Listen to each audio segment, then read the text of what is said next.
वह शक्ति हमें तो दयानिधि कर्तव्य मार्ग पर डट जाए, पर सेवा परोपकार में हम निज जीवन सफल बना जाए।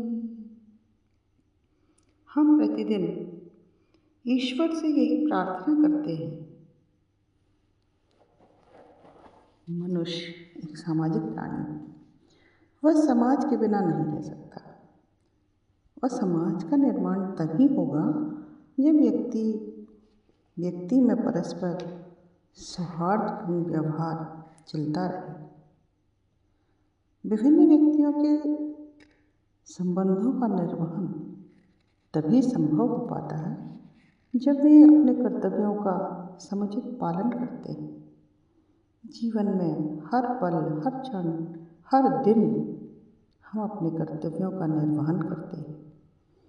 कुछ कर्तव्य व्यक्तिगत होते हैं, कुछ पारिवारिक होते हैं, कुछ सामाजिक और कुछ राष्ट्रीय। सबका हित, सबका शुभ, सबका कल्याण कर्तव्य में महत्वपूर्ण होता है। जिस समाज के लोगों को अपने अधिकारों के साथ अपने कर्तव्यों का भी ज्ञान होता है, उस समाज में सर्वत्र सुख, शांति, प्रेम और भाईचारा व्याप्त रहता है। ऐसे समाज को ही उन्नत समाज माना जाता है। श्रवण कुमार के पिता का नाम शांतनु, माता का नाम भाग्यवती था। उसके माता पिता वृद्ध और नेत्रहीन थे। श्रवण कुमार उनका इकलौता पुत्र था। वह अपने माता पिता की बड़ी सेवा करता था। वह उन्हें नहलाता, कपड़े बदलता और भोजन बनाकर खिलाता था। वह हर घड़ी उनकी सेवा में ही लगा रहता था। किसी संत ने उसे बताया कि यदि वह अपने माता पिता को सारे तीर्थ कराकर उन तीर्थों का जल उनकी आँखों से लगाए तो उनको आँखों की ज्योति वापस आ सकती है। श्रवण के सामने समस्या यह थी कि वह अपने नेत्रहीन माता पिता को तीर्थ यात्रा कैसे कराए। उस समय आजकल की तरह आवागमन की सुविधा तो थी नहीं। उसने एक कांवड़ बनाई और एक एक पल्ले में माता पिता को बैठाकर तीर्थ यात्रा को निकल पड़ा। तीर्थों का भ्रमण करते हुए अपने माता पिता की आँखों की ज्योति वापस लाने की कामना करता। पवित्र नदियों का जल उनकी आँखों से लगाता। जंगल, पहाड़, नदी, नाले पार करता हुआ वह जहाँ रुकता अपने माता पिता को विश्राम कराकर ही सोता। अंत में वह अपने नगर वापस लौटते समय सरयू के पास ठहरा। श्रवण के माता पिता ने पानी की इच्छा व्यक्त की। प्रातःकाल का समय था। उसने नदी के पास ही अपनी कांवड़ टिकाई और जल लेने के लिए पात्र लेकर चल दिया।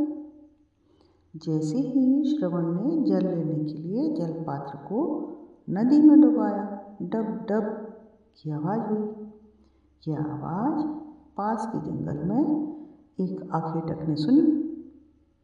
उसने किसी जानवर की आवाज़ समझकर अपना शब्द वेदी बाण चला दिया। वह आखेटक और कोई नहीं, अयोध्या के राजा दशरथ थे। वे शब्द या आहट सुनकर लक्ष्य भेदने में कुशल थे। वह बाण श्रवण कुमार पर आकर लगा। श्रवण कुमार हाय कहता हुआ वहीं बेहोश होकर गिर पड़ा। जब राजा उस जगह पर पहुंचे तो उन्होंने देखा कि उनके बाण से एक लड़का घायल होकर पड़ा और वो कराह भी रहा है। चोट गहरी थी। यह देखकर राजा को बड़ा दुख हुआ। राजा ने अपने हाथ से उसके शरीर से तीर निकाला। आखेटक ने बालक को उसका परिचय पूछा। कहा, ये बालक तुम कौन? पर बालक केवल इतना ही कह पाया कि मैं ब्राह्मण कुमार हूँ। पास ही उसके माता पिता हैं, वे चक्षुहीन हैं। उन्हें प्यास लग रही थी तो मैं पानी लेने आया था। कृपया आप उन्हें जल पिला दें, वे मेरी प्रतीक्षा कर रहे हैं। इतना कहकर उसने प्राण त्याग दिए। राजा दशरथ श्रवण के माता पिता के पास जल लेकर गए, पर उन्होंने जल पीने से इनकार कर दिया। तब राजा दशरथ ने उन्हें सारी घटना बताई। राजा दशरथ की बात सुनकर माता पिता पुत्र मोह में व्याकुल हो गए। उन्होंने दुखी मन से राजा को श्राप दे दिया कि जिस तरह हम पुत्र वियोग में प्राण त्याग रहे हैं, उसी प्रकार तुम भी पुत्र वियोग में अपने प्राण त्यागोगे।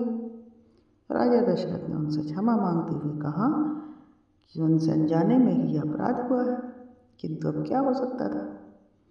इस श्राप के कारण राजा दशरथ को पुत्र वियोग में अपने प्राण त्यागने पड़े थे।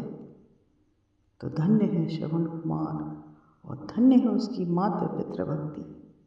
हमें भी अपने माता पिता की इसी प्रकार से सेवा करनी चाहिए।